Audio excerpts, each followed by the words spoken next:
Hello, everyone. It's the Rangers Review morning briefing. It is Tuesday, the 4th of February. The transfer window is done. It is finished. And myself and Stevie Clifford are here to talk all about it. Stevie, how are you? First and foremost, we're obviously going to get into the good, the bad, the in between. How are you? And what's your kind of immediate feelings this morning from a Rangers perspective about the transfer window? Good morning, mate. Good morning, everyone. Immediate feelings. There's a mix between realism, disappointment, and an understanding of this is where we are. And I don't think it's as easy just to say, one or two things. There's a lot of context behind where we are and what this window is and how it's developed. So I think, in fairness, it's not as easy as just going good, bad, negative, or whatever it is you want to say. So I think there's a lot to discuss, Yeah. and we'll certainly get into it, Joshua. Obviously, the Lyle Cameron news, I read your excellent article on it yesterday, which is a wee insight. I'd encourage people to go and read it. It gives you a wee insight to what he's like and his kind of all the fancy stats and everything, Joshua, that we've come to expect from you. But that's a good read. So, Yeah. yeah, I was pleased. We've known we were in for him for a wee while, so I was pleased that got announced. But yeah, look, I think there's a lot to discuss. Yeah, definitely. If you've been living under a rock and you don't know what happened at Ibrox and transfer deadline day, not much. Truth be told, Zach Lovelace's return to Millwall was concluded about 45 minutes before the transfer window shut. Lyle Cameron was confirmed as a Rangers player at 3 o'clock in the afternoon. The Rangers were working throughout the day up until pretty late in the afternoon, early evening to try and get another player in, a wide player that did not materialise. And I think as we'll get into, Stevie, there is how would I say, more of a belief now that, as Johnny said last night, you can't throw good money after bad just to try and get someone in if it's not going to be the right deal. I'll reach out the incomings and outgoings, Steve. You can tell me if I've missed anyone. But in terms of incomings, Rangers have brought in Rafael Fernandez on that initial loan with an option to buy, and all going well. If you speak to people close to that situation, that is the plan to buy Fernandez, so long as he is able to, I guess, remain fit, show why Rangers wanted him in the first place over these next number of months. Lyle Cameron will obviously come in the summer. In terms of outgoings, Alex Lowry on a permanent deal down to Wickham, Rabbi Matondo on a loan with an option to buy to Hanover, Kieran Dowell to Birmingham, Zach Lovelace to Millwall, Adam Devine out to Queen's Park, Robbie Fraser and Cole McKinnon to Livingston and Ayr United, respectively. There's a couple other loan deals for young players who weren't really part of the first team picture. And I guess, Stevie, if we start with, let's start with the realism argument of it. When we did an interview with Rangers technical director Niels Koppen a few months ago, one of the things that he said is it will probably take us another summer window to reset, to get some of the older players out. I can't remember if he said older players, but he was honest enough in his admission of that. And we were speaking just before we came on air, and that you can simultaneously question: is there enough investment? Has the money that's been made available to recruitment enough? You can do that and still say that Rangers do have a plan. They are promoting young players, and they aren't being rash and throwing money that they don't have to just try and get someone in the window, which there is pressure to do on a daylight transfer deadline day. So talk to me a little bit about that, because you're one person who's asked for the club to do something new, to have a kind of root and branch approach to restructuring recruitment and squad building because of how much money Rangers were throwing at players and where the wage bill got to. So do you understand that while there's frustration that Rangers didn't bring someone in yesterday, that could still be the right decision, as opposed to committing to something that might have the short term excitement but not the desired long term impact? Yeah, and I don't think there's an easy, quick answer, so I'll try and explain it. A lot of people will have listened to Derek and I for a best part of anywhere in between 18 months and 2 years, saying that this wage bill is out of control. I sat in a meeting with Rangers 2 years ago, 3 years ago, can't remember if you were there, Joshua, and comment that this wage bill was £5 million too high as it was at that point, and it's now exceeded that above and beyond, which Rangers are now clawing back. Rangers are in a position where they have to have value for money, and they're not getting that from the squad where it is. And yes, it's okay to say Ben Davies, Rabbi Matondo, Kieran Dowell are all gone. They will return in the summer, and we will be having to deal with that situation all over again, where we need to make permanent sales, which we hope loan moves will entice them to do. The three of them need to go. Then you look at Tom Lawrence, and sorry, Tom, it's nothing personal. Cyril Dessers is at an age where you're needing to cash in on him. Joshua, Ridvan Yilmaz will have plenty of interest. There is a lot of work to do this summer in terms of outgoings and in terms of bringing that squad into, again, I think we've done stage one, which was quite harsh last summer. I think stage two this summer, again, like Neil's Coppin, like you spoke about, is very real and very right there with us. And I think in January we had to get rid of Dowell and Matondo and people like that because they weren't contributing. What we also have to do, Joshua, is, and this is really harsh, but there's too many young players that have been on overinflated contracts for the merest of short-term promise, and we've had to give deals because other clubs are sniffing about them. So what we've done already, investing in the likes of Finlay Curtis at a young age before, we're almost taking a steady gamble and saying he is going to be that player. Let's tie him down now and progress him rather than wait till he becomes the promising player we think and then try and tie him down and his wage, demands and all that are the level where we don't want to pay. There's going to be a wee bit of pain in regards to where we still are. And I would highlight maybe Yanis Hadji has been one of them. Yanis Hadji has got a year to go. If we trigger that, we can't trigger it because we cannot pay that wage, which the manager's already spoke about. We're having to renegotiate with him, and we cannot negotiate on the levels that he's at and maybe will expect. And it might be a painful one where you lose Yanis Hadji because he quite rightly will get a better deal elsewhere. Yanis Hadji, maybe we can't expect him to stay anyway, given what's went on. But these are things that, unfortunately, Joshua, years of wrong decisions have brought us to this point. Now, it goes back to something you said, and I'm thoroughly on board with this. And this is why this isn't an easy answer, because it's so complex. We spoke about Nadeem Bayrami arriving on the last day of the transfer window, and I said, and I remember it, I was sitting in my loft and we were doing the live show, and we were pleased that he's arrived, but my biggest fear was it's a lot of money at that time in the window to put on somebody. Are we trying to put a plaster over something that requires a lot more work than just an immediate quick fix? Now, this was also something that Patrick Stewart referenced and Neil's Coppin since have referenced about quick fixes don't work. And I'm in complete agreement. When we spend £4 million on any player, they have to be first team quality. Now, I've seen people talk about Diamandi as not being... Diamandi for me is a £4 million player. I think he's an excellent player. Yep. It's up and down a wee bit. Of course he is. But in terms of the type of player we need, what we can't afford to do is spend £4 million and have Oscar Cortez not representing the football club. Now, not a criticism of him, but we have to make those sort of deals work. And when we don't have a lot of money, we need to make sure they're spot on. And all the meantime of doing this, we need to trim the wage bill down to make sure. And it doesn't need, this isn't a case of, it's just getting value for money. I think that's where we need to be clear. There's no point in paying a lot of money to people when they're not contributing. Rabbi Matondo, Kieran Dowell, etc. So they players need to be taken out. It's not that we can't pay that, it's just that we want value for money, which is where we're getting to. And also, Joshua, I think this is key. All while doing this, we need to make sure that Nsiala's getting game time because he looks really good. Jefty's getting game time. Igaman's getting game time. And then you've got the next crop. You're like, so your Bailey Rice, your Finlay Curtises and all that. And we've got to keep winning. So there's a whole lot going on at the football nice club. And easy.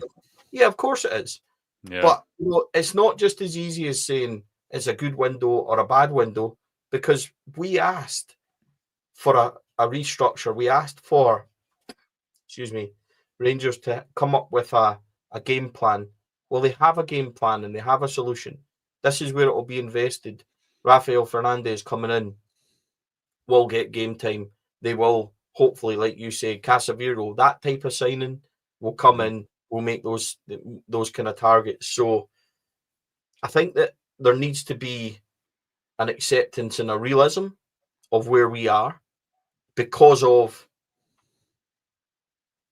not decline, that's not the right word, but wrong decisions have brought us here.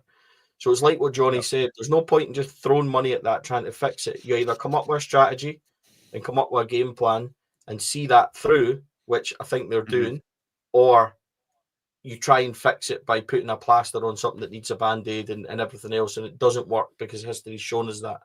So it's a really difficult and complex question, Joshua. I'm sorry if that rambled on. I think it's.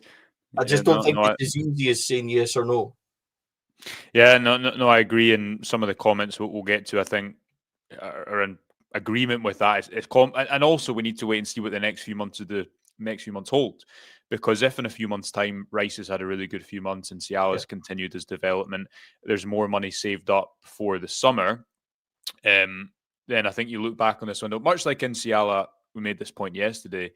Up until a few weeks ago, he was obviously nowhere. He was a long-term signing, and you obviously feel the effects of that a little bit down the line. But let's get to some comments. Kev says, a good window for getting rid of some deadwood. Rory said it was bad, but expected. Haven't been to a game all season. It was obvious the board chucked it this season and probably the next couple as well, which is a firm view. Mark saying, morning, the window was what it was. We've no money and never sold anyone for a good bit of cash. It's reality. Scotty, it was a further rebuild of the wage budget while creating a youth pathway for Rice, Curtis, and Ncio. Connor asking, were we close to, I think is it pronounced Drieu, Stevie? No, as you are nodding your head, he's a player that Rangers had shown an interest in the past before he went to PSV, but he's been injured this season, but he's still kind of part of their plans there. So that was not a live link in this particular window or yesterday on deadline day. But Stevie, I made this point to Johnny last night that promoting young players is something Rangers haven't done into the first team well for a long time. They've not had a consistent pathway, but they've also not had a consistent enough plan at youth team level because they've deviated what they've done in terms of the B team and where the B team has played. At the moment, it looks like they have that for the next number of months. That's something that I think the changes around Clement have helped, with Patrick Stewart coming in, with Niels Coppin now being able to, in that new role, effectively be a link between recruitment and an academy pathway too. And look, Bailey Rice isn't a new signing. Finlay Curtis isn't a new signing. Paul Ncio probably a little bit further behind, but obviously came on in European games. He's not a new signing either. But it would be a different feeling if Rangers had kept Rabbi Matondo, kept Kieran Dowell, and only brought in Rafael Fernandez and Lyle Cameron. Youth promotion should help, I guess, feed into that vision of what you're talking about, that plan. Is that fair? And do you assess kind of from the fans' mood that, I guess it's self-explanatory, but if you give young players a chance, it's going to help you get a bit more support on side because people want to see these players do well and they want to see young players given an opportunity in the first team. Yeah, but there needs to be a realism about young players as well. Not every player that comes into the team needs to turn out like Nathan Patterson a couple of years ago, where you sell him for £15 million. Rangers need to be in a position, Joshua, where the players that are coming through also, you're going to get a star every, 5 years, whatever it is, a proper star. That's what you should be looking for. And there's a few already in the younger areas that you're looking at. Young Boy Smith, etc., is one that everyone's talking about as being a real superstar of the future. So fingers crossed. We need to park that at the moment. If Bailey Rice comes in and progresses how we think he can, right, and how everyone thinks he can, he's got the potential to be a really, really good football player for Rangers. Make them money, go on to be a good player. But there'll be others, Joshua, who come into the squad and become good squad players for Rangers, become a really solid right back who can build up and who can come into games and everything else. We shouldn't be looking to buy players to firm up our squad. we should be able to get them into the team. We should be able to cherry pick others that can come in. But what I'm trying to get at is the days of spending £3 or £4 million on players to be squad players can't happen. If we're spending money like that, then we need to be making it so that they're coming in and making an instant difference into the first team. For example, there's Czerny being an example of that in the summer. He's had a good loan. So where are you money-wise having to go and pay for him? But you know that that investment is going to bring those rewards in terms of numbers and things like that. You cannot be gambling anymore on 4 or 5 million players being the answer without it. It almost has to be a sure thing. And when we talk about the youngsters and the likes of Rice and CO, Curtis, we need to, one, give them a chance and give them time. Two, be realistic enough to know that not everyone is going to be a first-team superstar, but do they have the capability of being a good, solid squad player? So that's important as well. And I think we need to be more realistic in our view of people that are coming through. When you look at the likes of Mason Munn as a goalkeeper, right, he's very, very young. But we should be looking at him being our number 2 in 3-4 years and then becoming our number 1 thereafter. That's the kind of progress you want to give him. Bailey Rice, we want to give him 10, 15 games before the end of the season. Not 90 minutes in every one, because that might not happen. But it's the same with Nsiala, so that we can get them ready to a point in the summer where we say, well, we were looking at a centre half that was left-sided, but now we don't need to because Nsiala is there. We were looking for a number 6 that was holding or whatever. We might still need a first-team player, but Bailey Rice is capable of being his debutant so that we can keep nurturing him for years to come. And I think that's important when you look at the youth setup and bringing players in. It's not about expecting Finlay Curtis to suddenly be the new Neil McCann on the left-hand side or whatever. It's about trying to nurture him to, one, become a squad player and then become a starter. And we need to be a wee bit realistic in that. Not everyone is going to burst into the first team and stay there and then get sold on within 6 months. That's not what we need to do. I think it ties in as well to, like, if you take Bailey Rice in that number 6 position, and I agree with you. I think that there's a comment here from, let me see if I can find it, from someone, Scott, saying insanity is a definition of doing the same thing again but expecting different results. Right? Everyone knows that quote, and I agree with you. I think that the transfer window was complex because Rangers were working to get another attacker in up until the final stages of the window. So that probably shows you that they themselves would review it as a little bit. Maybe not quite exactly what they hoped, and this squad still requires that. However, the point you were making there, if that is going to throw you off financially, if it's going to put you out with the philosophy, that's what I was told earlier in the day by someone close to the situation, is that there's no point in going out with that and trying to stretch just on transfer deadline day, because the long-term impact of that is not going to work financially. And you go back to the summer, Rangers were in for an experienced number 6 that was tied into Nico Raskin's injury. Connor Barron started there. If you had that, Stevie, and you were paying a lot of money to a player, I don't think you have Nico Raskin's emergence there, which happened a few months after the season started. And I don't think anyone's asking for a new number 6 now.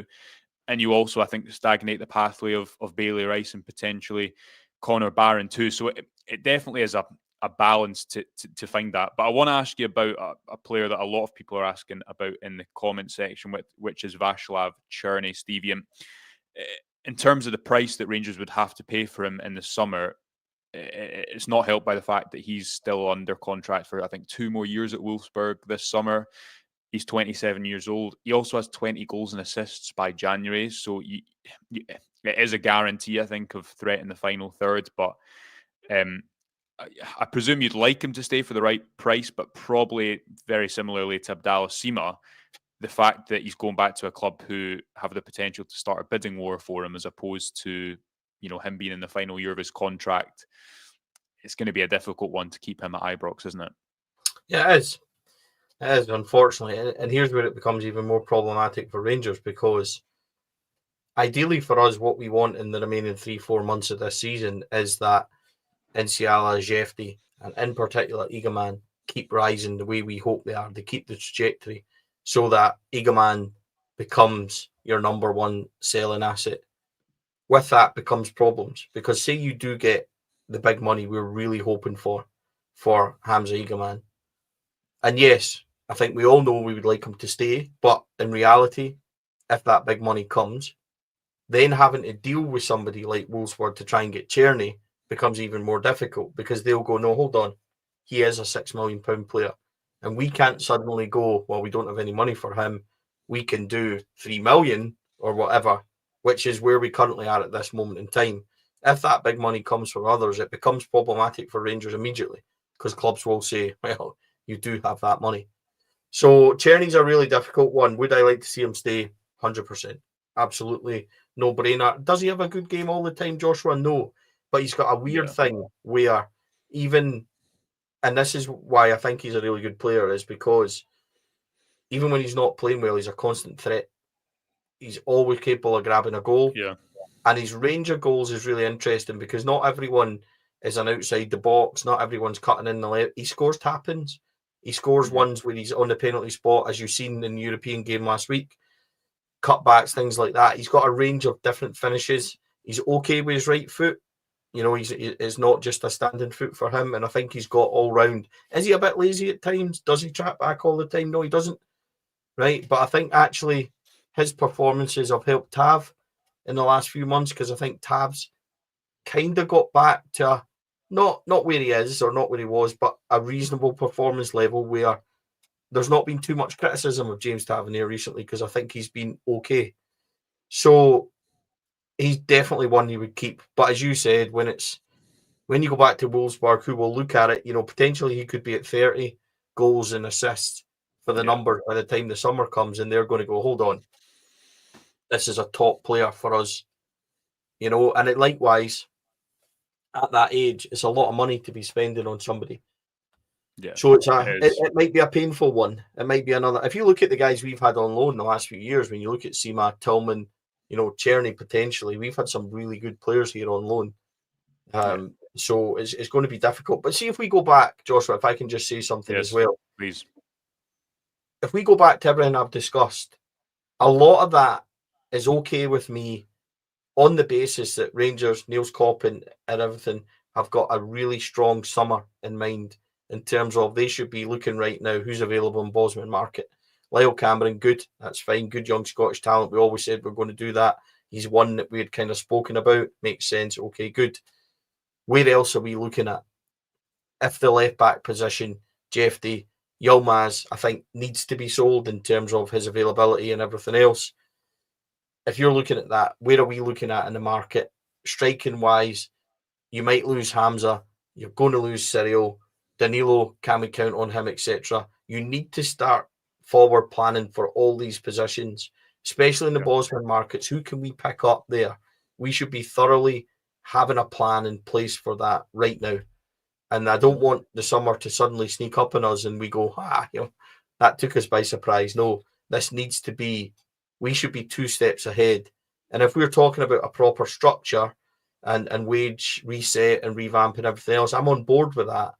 On the premise, Joshua, that come the summer, we're not taken by surprise anymore. We have a solid plan.